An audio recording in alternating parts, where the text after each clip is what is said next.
Thank you, Mr. Chairman. Mr. Chairman, I ask unanimous consent to submit to the record the Wall Street Journal editorial dated July 11th, 2021, titled California's Power Jam, and the statement of Arizona Corporation Commission Chairwoman Leah Marquez Peterson dated June 30th, 2021, in response to FERC's June 25th order allowing CAISO, which is the California Independent System Operator, to prioritize electric utilities in California at the expense of utilities in Arizona and other states.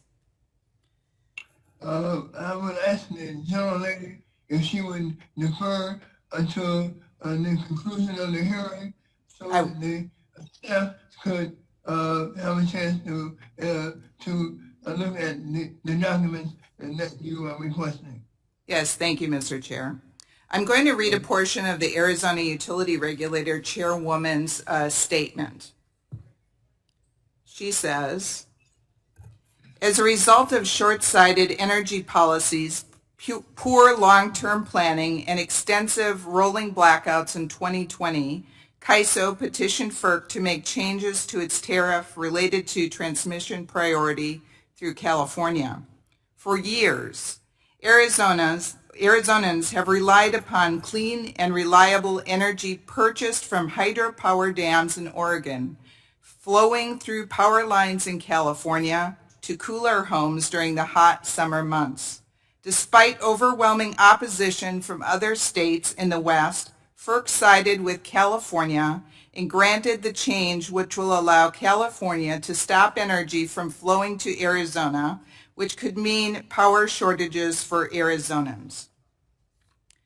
Mr. Glick, Commissioner Glick, how is the Commission's order consistent with its well-established and long-standing requirement that transmission providers treat third parties in a manner comparable to how they treat themselves? And does the Commission believe that California load is more important than load outside the state, meaning Arizona's? Thank you very much for the question, Ms. Lesko. Last week, I actually met with the chair of the Arizona Utility Commission, and although this is an ongoing proceeding, so we didn't talk about the particular proceeding, but she expressed some concerns about what's going on in California, and we agreed that we were going to continue our discussions.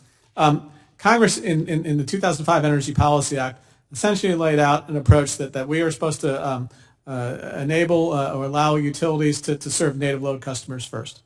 And pursuant to that, we issue in our Order 890, we actually gave the authority or authorized the authority for utilities to essentially benefit native load customers over others.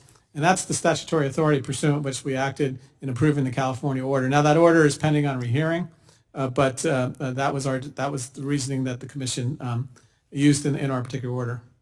Thank you, Chairman Glick. And Commissioner Christie, explain to me your rationale for discriminating against non-California states that are paying in advance for a service and being denied that product per contractual obligations.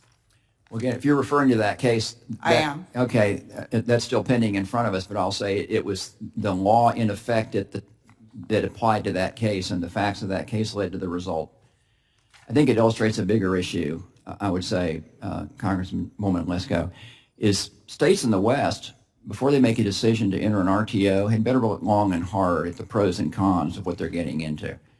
I've been in a state that's been in an RTO for the last 17 years. There are advantages and there are disadvantages. And the Western states, before joining an RTO or forming an RTO, should thoroughly evaluate the advantages and disadvantages.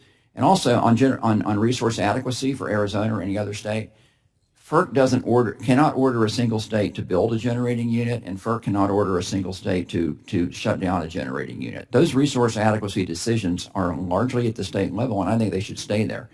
But it goes to the questions that states have to look at when they decide about their own generation mix and whether to join an RTO. Thank you, sir. I just want to say to all the commissioners, I urge FERC to grant the request for a rehearing and reverse your order. And with that, I yield back.